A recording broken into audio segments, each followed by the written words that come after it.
Terus terang Ustadz, saya benci banget sama imam yang suka berbuat bid'ah. Bencinya banget gitu loh.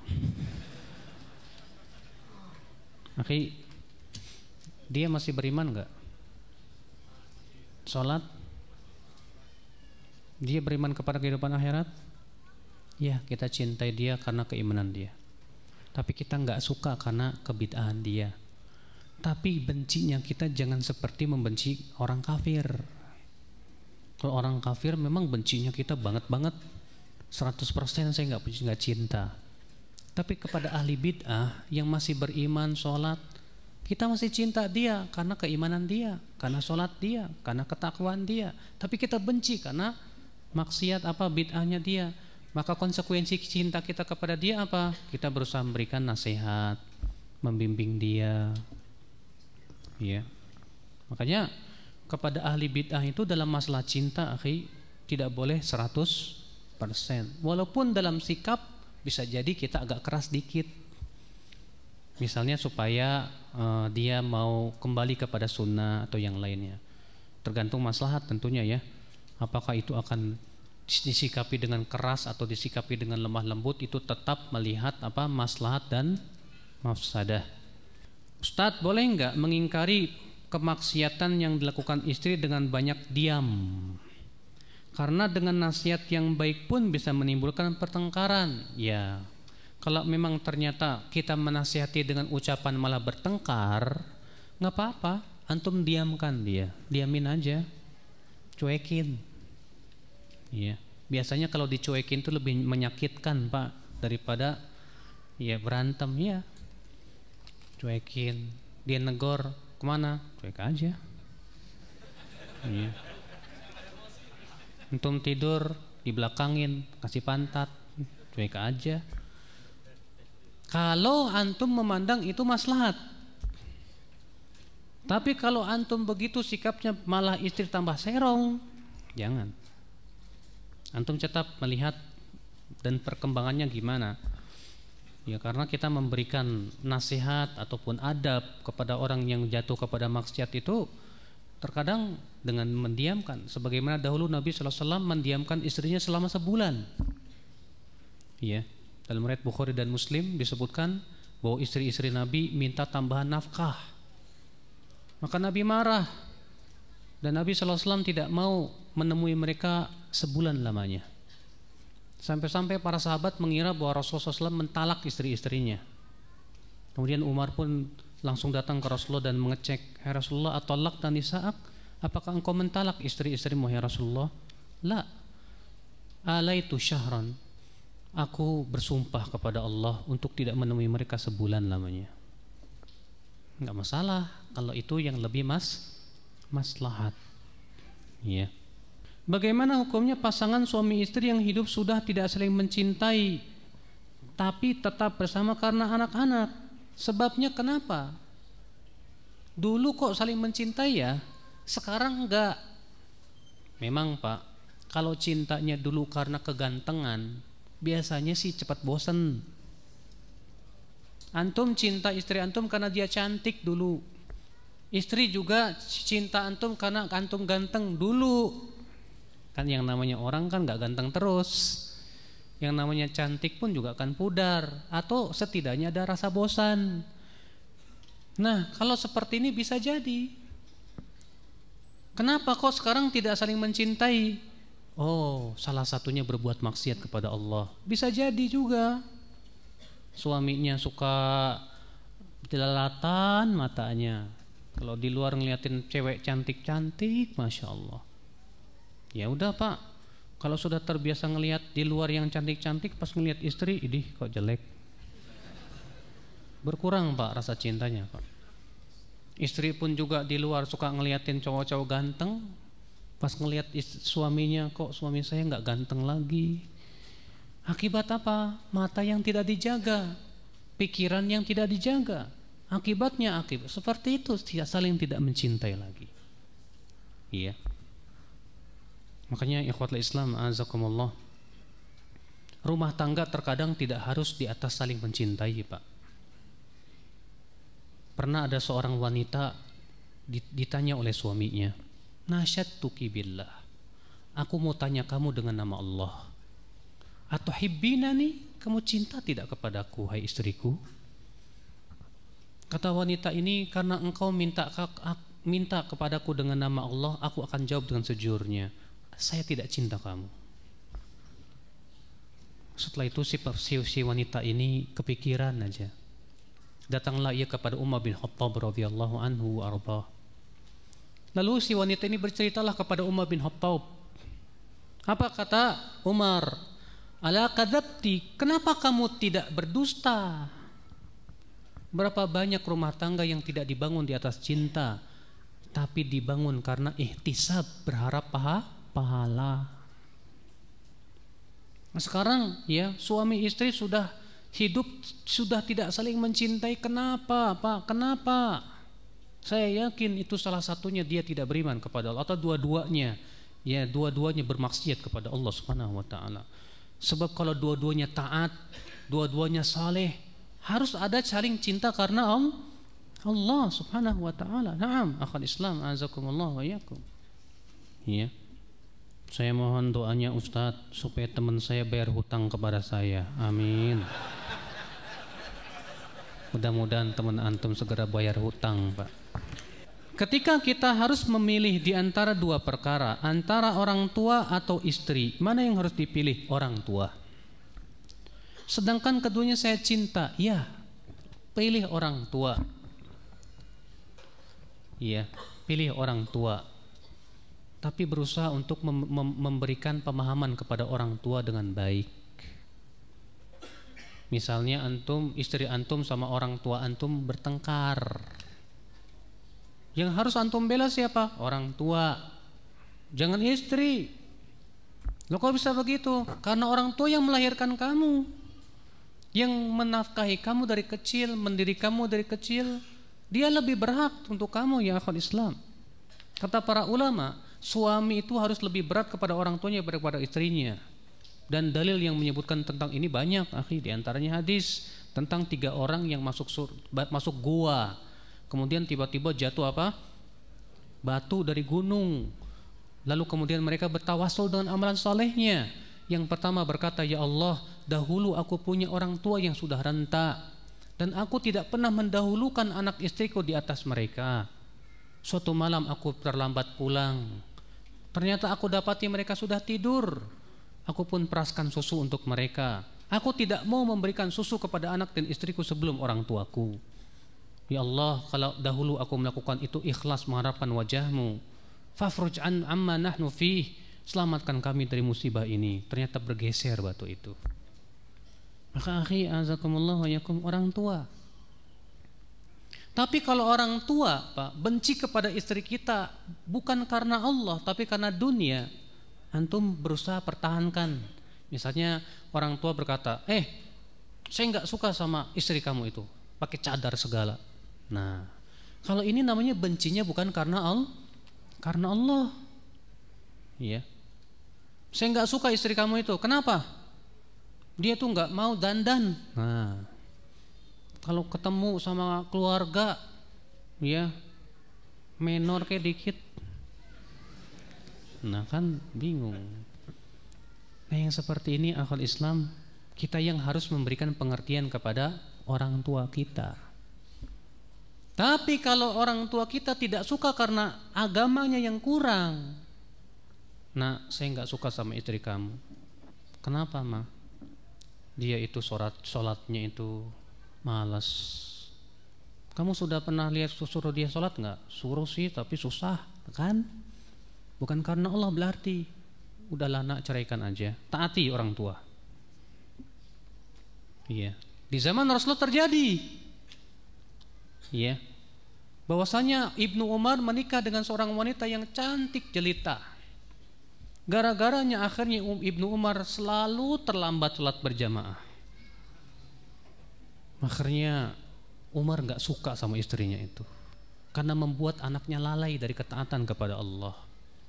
Akhirnya Umar berkata, "Talliq imra'atak," ceraikan istrimu. Ibnu Umar gak terima. Dia sangat cinta sama istrinya, cantik banget. Akhirnya dia pun datang ke Rasulullah. Rasulullah, ayahku menyuruhku untuk mentalak istriku. Apa kata Rasulullah? Ati abak, taati bapakmu. Akhirnya Ibnu Umar pun menceraikan istrinya. Ya, kalau memang orang tua menyuruh antum ceraikan istrimu karena agama, taati, itu lebih baik. Iya. Karena orang tua biasanya yang seperti ini orang tua yang bijak, Pak, menginginkan kebaikan kepada anaknya. Tapi kalau orang tua itu tidak suka kepada istri antum karena istri antum yang salehah, nah ini antum pertahankan istrimu. Karena untuk mendapatkan istri yang salehah itu jarang loh, Pak. Orang tua kita yang kita berusaha untuk apa? Berikan pengertian. Iya. Ana sudah menasihati istri jika lalai dalam ibadah, yang lebih condong ke urusan dunia daripada menuntut ilmu, tapi masih sulit diterima. Mohon nasihat untuk kami berdua ya Ustadz. Nasihatnya gimana caranya? Dengan lemah lembut apa dengan marah-marah, Pak? Yang namanya perempuan itu, Pak, perlu dirayu, Pak. Lembut, dirayu, bukan dengan marah-marah. Makanya kata Rasulullah apa? Istausu bin nisa'i khairan. Berbuat baiklah kepada para wanita. Fa innahunna khulitna min dila'. Karena wanita itu tercipta dari tulang rusuk. Ya. Wa inna a'waja syai'in minad dila' a'lah. Sesungguhnya tulang rusuk yang paling bengkok yang paling atas. Fa in dhahabta tuqima kasarta. Kalau kamu paksa lurus patah. Wa in taraktaha lam yazal a'waj. Kalau kamu biarkan, ia tetap bengkok. Caranya bagaimana? Fastausu bin nisa'i khaira. Berbuat baiklah kepada istri. Berarti kalau antum menghadapi istri seperti itu, pertama antum berbuat baik sama dia. Lembut, senyum, akhlak antum perlihatkan bahwa nih hasil saya ngaji. Ternyata saya bisa berakhlak yang mulia kepada istri. Iya. Ucapkan lemah lembut sama istri, rayu dia, mah, kamu kalau pakai jilbab itu masya Allah cantik rupawan. Iya. Mah kalau kamu sholat itu masya Allah lah, mah, kamu itu masya Allah, ya, papa tambah cinta sama kamu. Coba ucapan kata-kata yang membuat dia apa? Merasa senang, Pak. Tapi kalau cara nasihatnya dengan cara marah-marah, istri pun nggak bakal terima. Iya. Saya ini sudah nasihatin kamu, tapi kamu nggak mau dengerin nasihat saya. Udahlah, saya cari istri lagi. Ya dia nggak bakalan mau terima sama antum. Ya udah sono nikah lagi. Saya juga bisa cari laki lain, kan seperti itu. Walaupun terkadang begitu, Pak, ya. Kalau memang antum sudah berusaha semaksimal mungkin menasihati istri dengan berbagai macam cara, tapi istri antum buruk akhlaknya, sholat nggak mau. Seperti ada seorang ikhwah, ya, dia udah ngaji, alhamdulillah istrinya yang belum ngaji. Akibat terus ikhwan ini cerita ke saya, Ustadz bingung saya Ustadz. Istri saya ini kalau disuruh sholat nggak mau, disuruh pakai jilbab nggak mau. Bahkan dia selalu berkata kepada saya, buktinya kamu sholat, rezeki kamu seret. Saya rezekinya tambah banyak. Kebetulan istrinya punya toko, suaminya punya toko. Kebetulan toko suaminya tambah sepi, toko istrinya tambah rame. Apa kata istrinya? Ya, saya walaupun nggak sholat, rezeki saya lebih banyak dari kamu. Itu kan tandanya Allah sayang sama saya. Kamu sholat tambah rezeki tambah seret. Iya. Nah ini kasihan, Pak, seperti ini. Ini namanya istidraj. Maka kalau memang kita tahu akhlak istri kita buruk dan kita sudah berusaha mendakwai dia dengan berbagai macam cara, ya mendingan kita cari engsel pintu yang lain. Ya. Sebagaimana Nabi Ibrahim alaihissalatu wassalam suatu ketika mengunjungi anaknya Nabi Ismail. Ditanya di rumahnya, ternyata tidak ada. Lalu Nabi Ibrahim bertanya kepada istrinya, bagaimana hidupmu? Istrinya ngeluh, susah hidup kami, payah. Maka Nabi Ibrahim tahu ini istrinya tidak tahu bersyukur. Maka Nabi Ibrahim berkata kepada istrinya ini, sampaikan salamku untuk Ismail dan beritahu dia untuk mengganti engsel pintu. Pergilah Nabi Ibrahim. Lalu istrinya berkata, tadi ada orang berkata mengucapkan salam untukmu, katanya ganti engsel pintunya. Kata Nabi Ismail, waalaikumsalam, itu ayahku, dan yang dimaksud dengan engsel pintu adalah kamu. Iya. Dicerai oleh Nabi Ismail. Nabi Ismail nikah lagi dengan wanita yang lain. Suatu ketika Nabi Ibrahim datang lagi, kemudian bertanya, ada Ismail? Tidak ada, di luar. Iya. Bagaimana keadaan hidupmu? Si istrinya berkata, Masya Allah, Alhamdulillah, kami selalu dalam keadaan kebaikan. Terlihat orang istrinya qanaah. Maka Nabi Ibrahim berkata, sampaikan salamku untuk Ismail dan bilang, ya, supaya mempertahankan engsel pintunya. Ikhwata Islam, ma'azakumullah wa yakum. Bahkan dalam satu riwayat disebutkan bahwa orang yang punya istri yang buruk akhlaknya tapi ia tidak menceraikannya, itu sebab doanya tidak diijabah oleh Allah Subhanahu wa taala. Kalau antum punya istri yang buruk akhlak, enggak mau sholat, sama suami melawan, kasar, ya, sama tetangga pun juga suka berantem, aduh, antum anak yakin hidup di rumah tangga bagaikan api neraka, Pak. Maka yang seperti ini ngapain dipertahankan? Mudah cari lain, akhwat masih banyak kalau seperti itu keadaannya. Iya. Bagaimana akhlak yang baik dalam memberikan informasi kepada istri bahwa suaminya akan menikah lagi? Gimana ya? Antum nanya jangan sama aneh. Ana soalnya belum punya pengalaman, Pak. Nanyanya ke Ustadz Taslim. Iya, kemarin anak ke Kendari, Pak. Iya, mana lihat istri yang 4 itu jalan bareng-bareng, iya, ngobrol bareng-bareng, kumpul bareng-bareng, aneh geleng-geleng kepala. Kok bisa ya? Apa nggak ada rasa cemburu apa ya? Aduh, iya.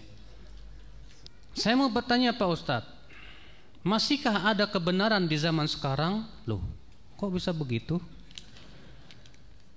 Rasulullah SAW sabda, la tazalu ta'ifatum min ummati zahirina alal haqqi, akan senantiasa ada sekelompok umatku yang tampak di atas kebenaran.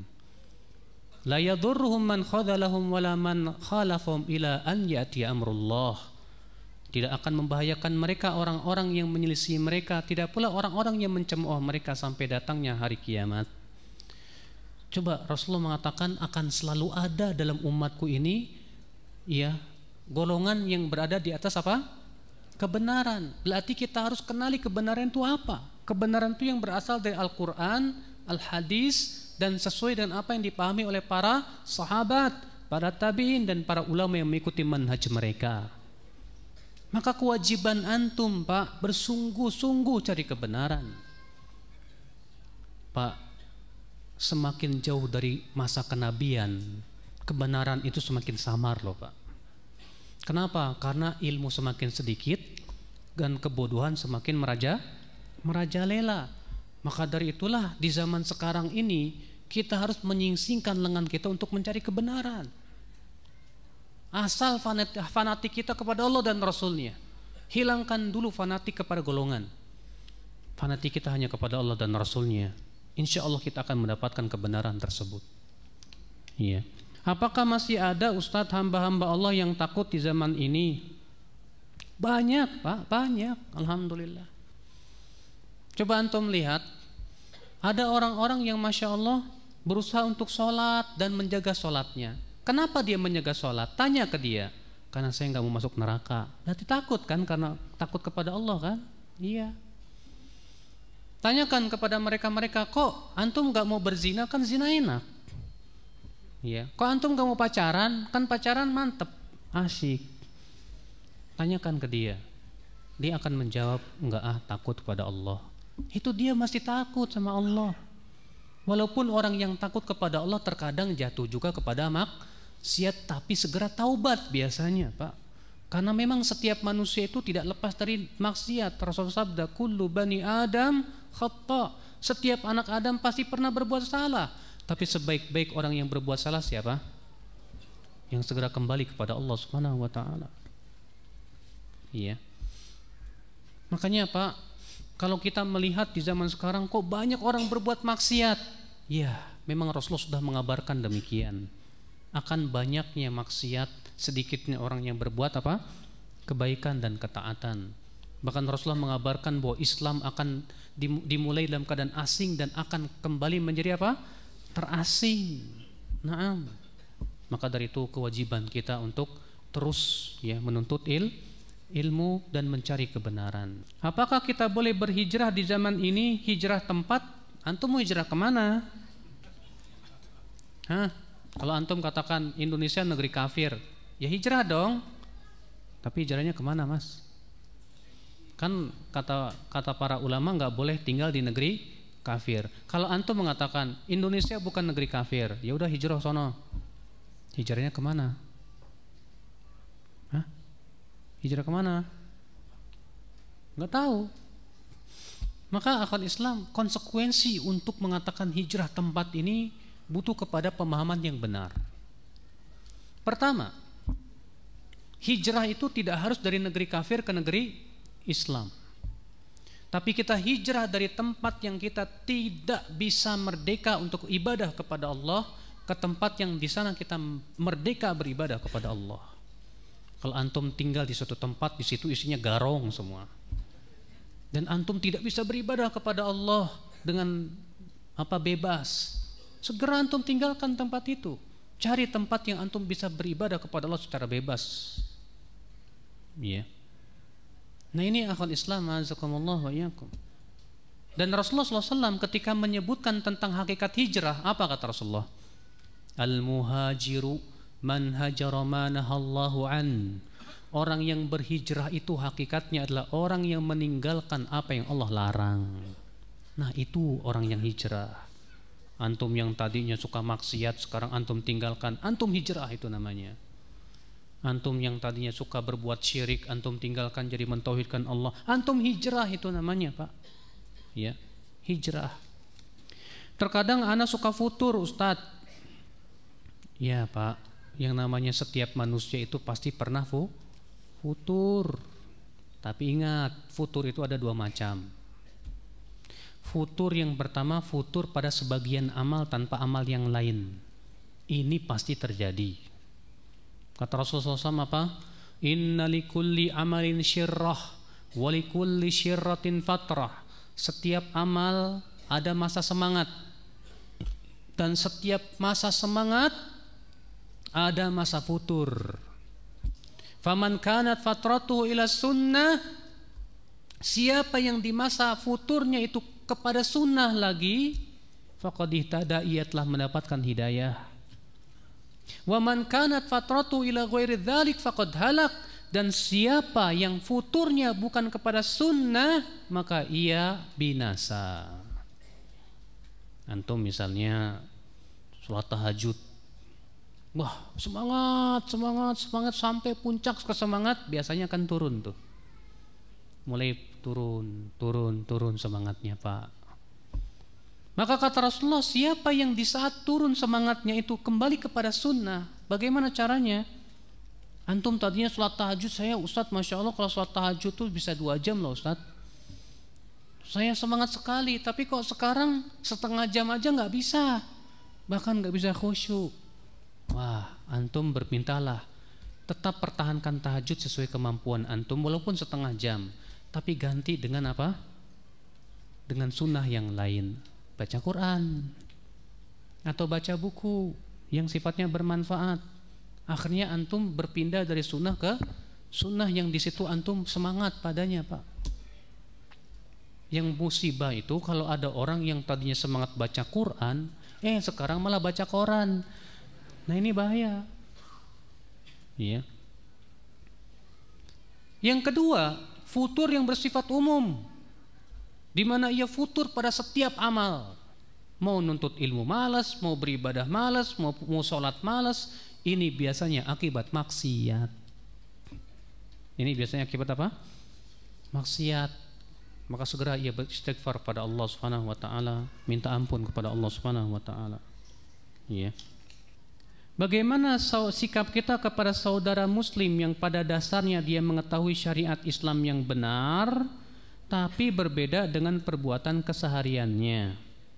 Misalnya kesehariannya dia mampu sholat berjamaah tapi tidak dilakukan. Sikap kita bagaimana? Sikap kita menasihati. Masih tahu, Pak, sholat berjamaah yuk, pahalanya lebih besar. Enggak di rumah aja, kan yang penting saya sholat. Bilang ke dia, dulu Rasulullah SAW ingin sekali Pak membakar rumah orang yang tidak menyaksikan sholat berjamaah.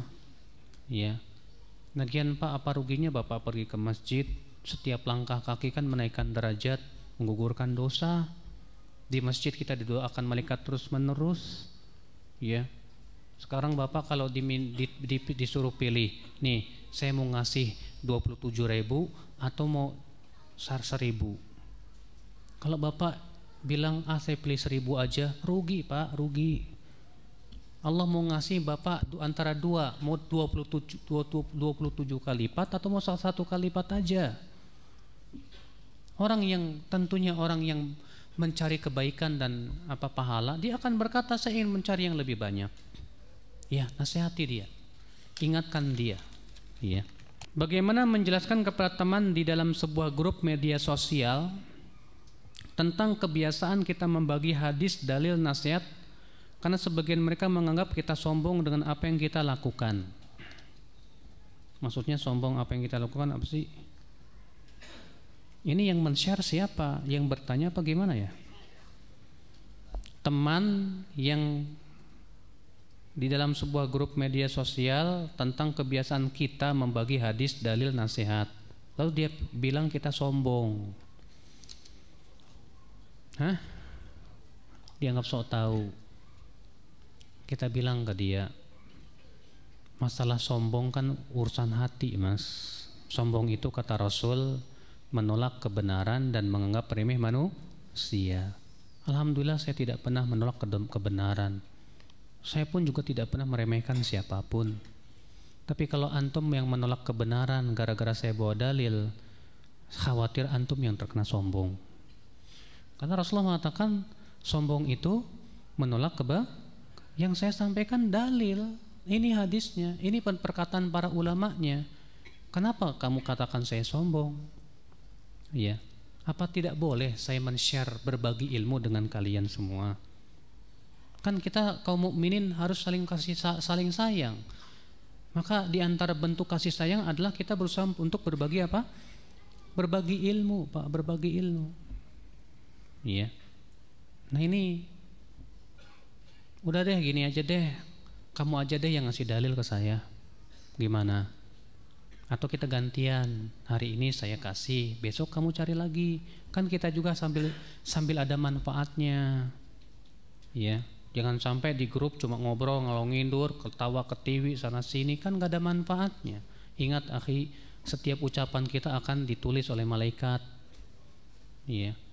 Kita pun juga tidak ingin, kata Rasulullah, man jalasa majlisan la yadhkurunallaha ta'ala wa la yusalluna 'alan nabi illa kanat alaihim tirah yaumal qiyamah, wa fi riwayatin illa qamu ala mithli jifati himar. Tidaklah suatu kaum yang duduk-duduk di majelis tapi ia tidak berzikir kepada Allah, tidak pula bersalawat untuk Rasulullah, kecuali itu akan menjadi kekurangan untuk dia pada hari kiamat. Jika Allah kehendaki, Allah akan azab dia. Jika Allah kehendaki, Allah maafkan dia. Dalam suatu riwayat yang lain, kecuali dia berdiri dari majlis tersebut dalam keadaan lebih buruk dari bangkai keledai. Saya tidak mau, akhi. Kita hanya sebatas ngobrol di grup, setelah itu hanya ngomongin dunia, ya, bercanda, sementara tidak ada zikir, tidak ada sholawat. Akhirnya kita lebih buruk daripada bangkai keledai. Nggak mau. Maka berusaha, ya, setiap kita dalam majlis, bahkan grup WA itu, Pak, grup itu disebut majlis juga. Maka di situ kita banyak berzikir kepada Allah, bersalawat, ya. Walaupun juga di sana mungkin kita ada ngobrol dan yang lainnya. Bagaimana hukumnya kalau istri benci suami karena kelakuannya, Ustadz? Bahkan ada keinginan berpisah karena hati sudah tidak kompromi lagi dengan suami lagi. Bagaimana hukumnya? Kelakuannya kenapa? Kalau kelakuan suami itu suka mengebohong, kelakuan suami suka berbuat maksiat, maka ketidaksukaan itu memang dari iman, betul. Iya. Saya nggak suka Ustadz, suami saya nggak mau sholat, disuruh sholat malah marah-marah. Udah, kalau memang mau minta cerai silahkan, kan itu termasuk udzur syar'i. Tapi kalau kelakuan itu karena memang sifat tabiat suami, maka coba kita lihat ada nggak tabiat lain yang lebih yang kita sukai. Kata Rasulullah, la yakrahu mu'minun mu'minah. Tidak boleh seorang mukmin membenci seorang mukminah. Fa in kariha minha khuluqan radiya minha akhar. Kalau ia tidak suka pada satu akhlak, dia masih suka akhlak yang lain. Kalau si istri nggak suka kepada suami karena ada satu akhlaknya, masih ada akhlak lain yang dia sukai. Jangan fokuskan pada yang dia tidak suka, tapi fokuskan yang dia pada yang kita suka padanya. Sebab kalau kita fokuskan yang kita tidak suka, lama-lama jadi pikiran, Pak, kok istri saya kok banyak kekurangannya, padahal ada kebaikan-kebaikan yang kita suka sebetulnya.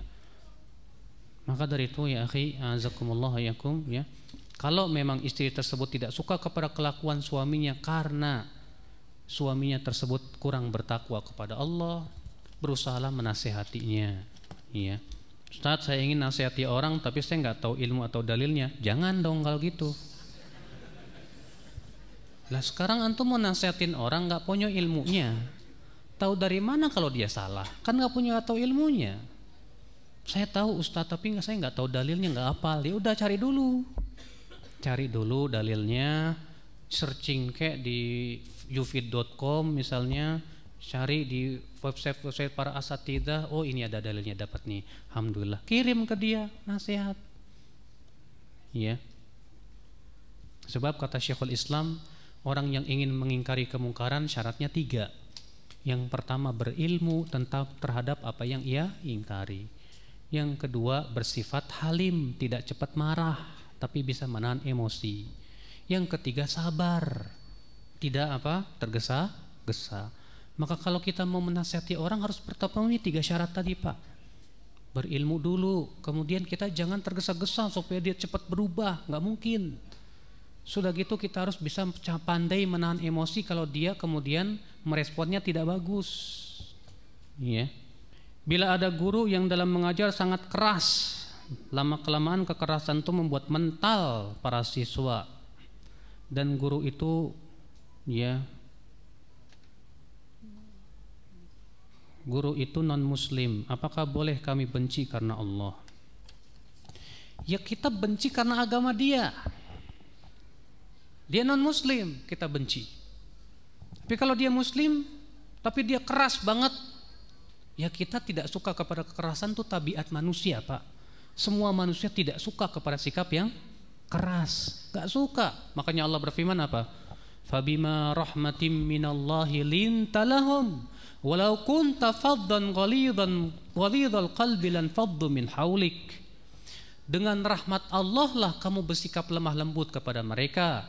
Kalaulah kamu bersikap keras dan kasar kepada mereka, mereka akan pergi meninggalkanmu, hai Muhammad. Fa'fu anhum wasfah, maka maafkan mereka dan bersikaplah lembut kepada mereka. Maka kalau kita tidak suka guru kita keras, walaupun dia seorang muslim, itu tabiat. Akhirnya kita pun malah pergi, nggak mau sama dia. Tabiat. Ya. Maka dari itulah akhwat Islam azakumullah, yang kita khawatirkan orang yang sikapnya keras, akhirnya orang-orang menjauhi darinya. Itu masuk dalam hadis Nabi SAW. Inna min asyaddin nasi adaban yaumal qiyamah man tarakahun nas ittiqa asyarrih. Sesungguhnya di antara orang yang paling keras azabnya pada hari kiamat, yaitu orang yang ditinggalkan orang-orang karena takut keburukannya. Ya. Bagaimana cara memaafkan orang yang sudah memfitnah kita? Memang berat, Pak. Butuh kepada jiwa yang lapang. Butuh kepada dada yang dada yang lapang. Ya. Sebab disebutkan dalam kisah ya bahwasannya dahulu Aisyah pernah dituduh berzina. Aisyah pernah dituduh apa? Berzina. Sampai-sampai Nabi hampir percaya kalau Aisyah berzina. Di antara orang yang menyebarkan fitnah itu diantaranya adalah Mistah. Dan Mistah ini orang yang selalu dibiayai oleh Abu Bakar, dikasih makan dan yang lainnya. Maka Allah pun turunkan ayat yang mensucikan Aisyah, bahwa Aisyah tidak berzina. Maka Rasul pun bergembira karenanya. Lalu Abu Bakar pun bersumpah, demi Allah, aku tidak akan memberi makan lagi si Mistah itu. Dia sudah menebar fitnah ya kepada siapa? Kepada anaknya, itu Aisyah radhiyallahu anha. Maka kemudian Allah menegur Abu Bakar. Ya. Allah berfirman, ala tuhibbuna an yaghfirallahu lakum?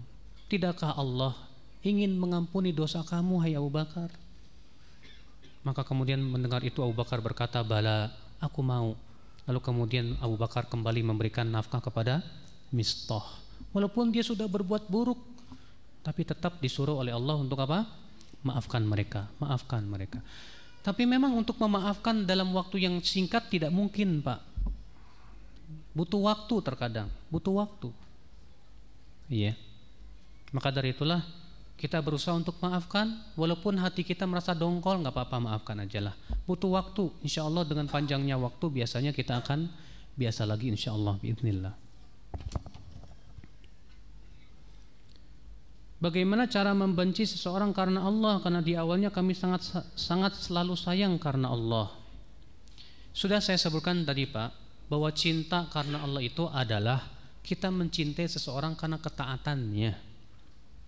Maka berarti kalau dia berbuat maksiat, kita benci karena kemaksiatannya. Tapi ingat, Pak, terkadang kebencian itu tidak harus kita perlihatkan, Pak. Terkadang kebencian itu tidak harus apa? Kita perlihatkan. Dalilnya hadis dari Al-Bukhari dan Muslim, bahwa ada seorang laki-laki minta izin untuk bertemu dengan Rasulullah SAW. Kemudian Rasulullah SAW melihat dari kejauhan. Apa kata Rasulullah? Bisa akhul asyirah, bisa ibnul asyirah. Itu orang seburuk-buruknya teman bergaul. Itu orang yang buruk akhlaknya. Kemudian orang ini pun datanglah, diizinkan Rasulullah, silakan masuk. Datanglah, ketika di hadapan Rasulullah pun tersenyum kepadanya. Rasulullah SAW apa? Tersenyum kepada orang ini. Aisyah merasa aneh. Setelah orang itu pergi, Aisyah bertanya, ya Rasulullah, dari kejauhan engkau memburuk-burukan dia, menjelek-jelekan dia, tapi ketika dia di hadapan engkau tersenyum kepada dia. Gimana itu ya Rasulullah? Kata Rasulullah, hai Aisyah, mata ahidtini fahishan, semenjak kapan engkau menemukan aku berbuat buruk, hai Aisyah? Iya. Ini menunjukkan, akhi, tidak setiap rasa benci itu harus kita apa?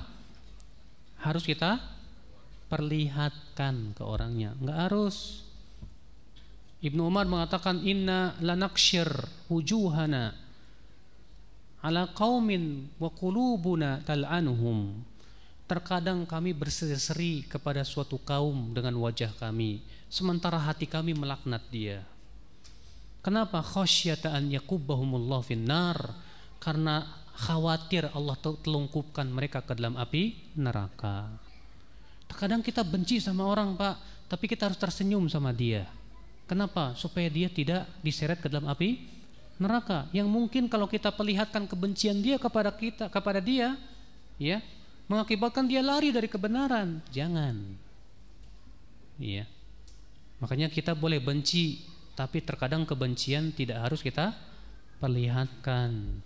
Lihat mana yang lebih maslahat. Apalagi kalau yang jatuh kepada kesalahan itu orang bodoh. Maka yang seperti ini lembutlah, ya.